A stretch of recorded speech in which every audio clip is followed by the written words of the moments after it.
Esa noche en Las Vegas, Canelo Álvarez no peleó para ganar una pelea, peleó para sobrevivir a su propia transformación. No era una noche de títulos, ni de récords, ni de gloria inmediata. Era una noche de identidad. Mientras las luces del T-Mobile Arena bañaban el ring y la transmisión de HBO hablaba de legado, millones de personas miraban con una duda clavada en la cabeza. ¿Estaba Canelo realmente hecho para este nivel? La narrativa ya estaba escrita antes del primer golpe. Demasiado pequeño, demasiado construido, demasiado protegido. La prensa internacional repetía la misma frase como un veredicto anticipado, y el silencio antes de la campana pesaba más que cualquier cinturón. ¿Qué pasa cuando el talento deja de ser suficiente y lo único que queda es resistir? Del otro lado no había un villano carismático, había algo peor, una fuerza imparable. Gennady Golovkin llegaba invicto, con una reputación forjada a base de knockouts, presión constante y una calma casi inhumana. Brian Kenny lo llamaba una máquina perfecta. Sergio Mora hablaba de un peleador que no retrocede porque no sabe cómo hacerlo. Para muchos, esa pelea no era una pregunta de quién ganaría, sino de cuánto tiempo duraría.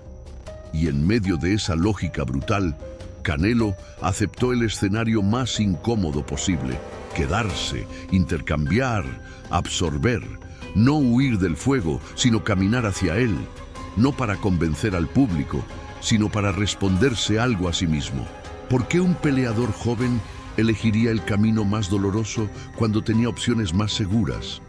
Ahí es donde esta historia deja de ser boxeo y se convierte en algo más profundo. Esto no va de highlights ni de decisiones polémicas.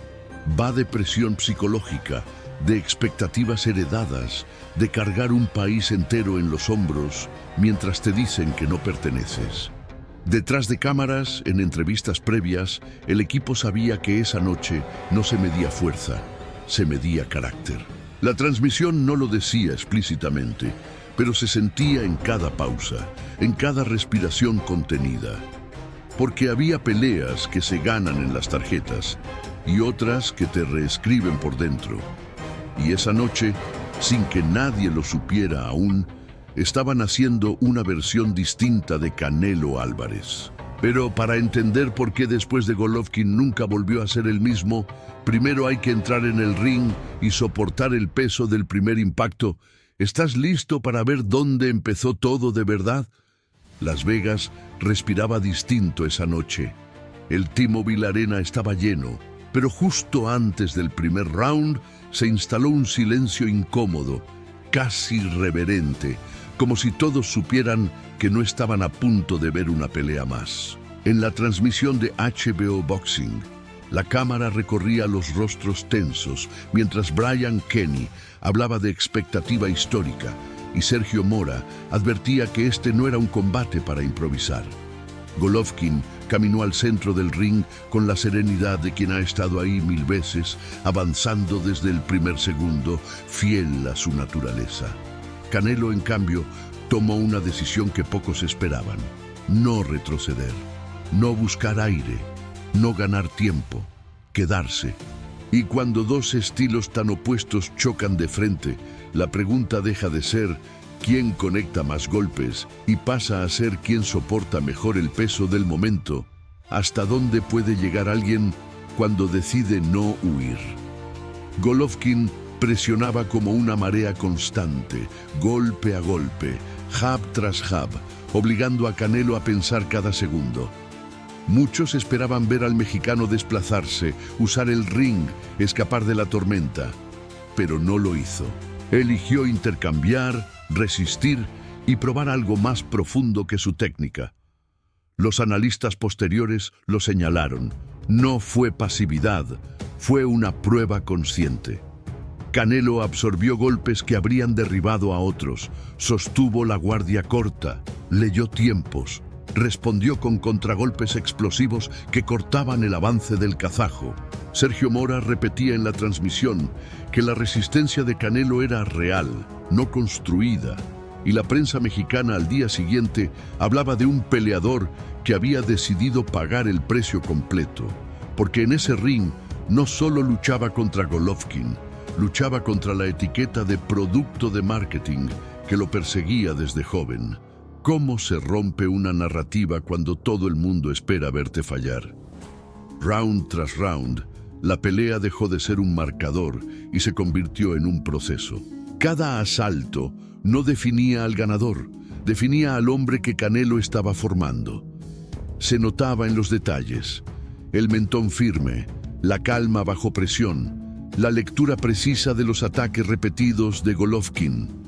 Los entrenadores lo sabían, los comentaristas lo insinuaban y la prensa estadounidense lo empezaba a aceptar. Algo estaba cambiando ahí dentro. Análisis posteriores destacaron que esa noche Canelo aprendió a evitar la incomodidad, a no depender de la ventaja ni del favoritismo. Golovkin no fue el enemigo que debía vencer, fue el maestro que lo obligó a crecer a golpes. Y aunque muchos se fueron discutiendo tarjetas y decisiones, el verdadero impacto de esta pelea no se vio esa noche. Se vio en los años siguientes. El final de la pelea no trajo alivio, trajo ruido. Un empate controversial que partió al mundo en dos.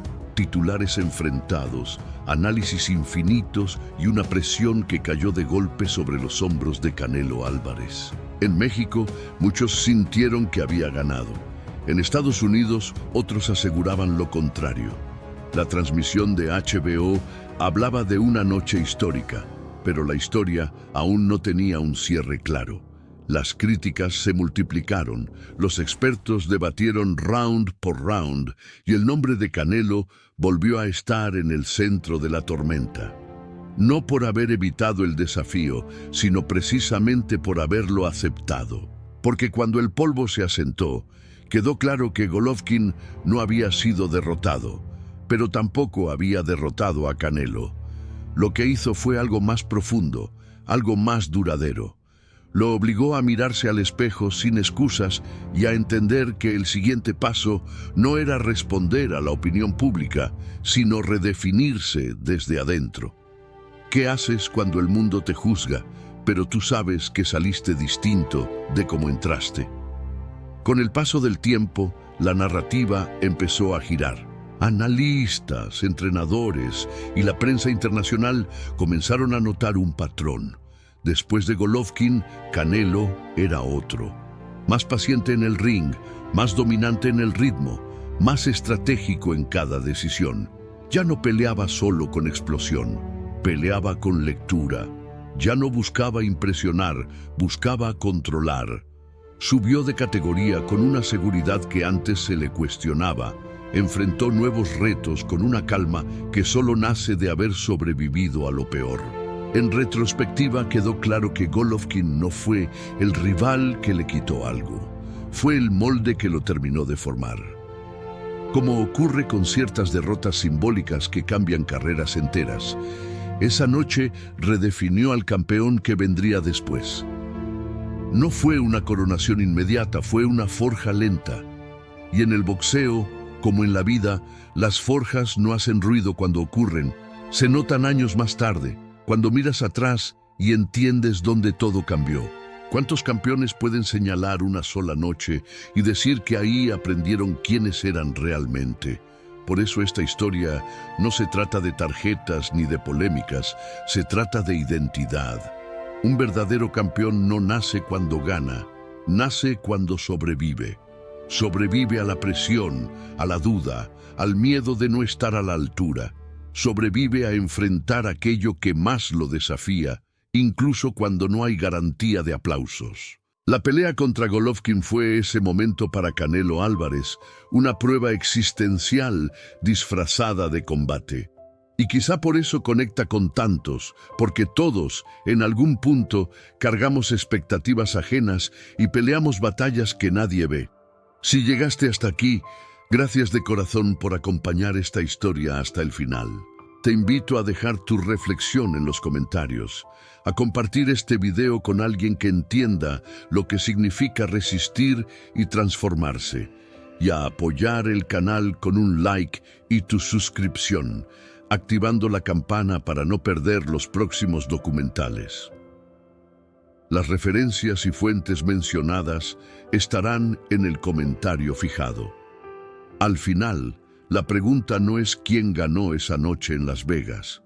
La pregunta es cuántos se atreven a pasar por el fuego para descubrir quiénes pueden llegar a ser. Antes de entrar de lleno en la historia de hoy, quiero agradecer de corazón a quienes estuvieron comentando y participando en el video anterior. Personas como Cristian Adriana Espinosa Mag, que dejaron claro el apoyo incondicional a Canelo, recordándonos que este peleador no camina con miedo y que su nombre representa a millones en todo el mundo. También a Ricardo Rodríguez, que incluso desde la crítica intensa mantiene vivo el debate, porque el boxeo siempre ha sido eso: pasión, confrontación de ideas y emociones a flor de piel. Comentarios como estos demuestran que Canelo no deja a nadie indiferente y que cada pelea, cada decisión sigue generando conversación real. Gracias por tomarse el tiempo de opinar, de sentir y de formar parte de esta comunidad que no solo ve boxeo, sino que lo vive.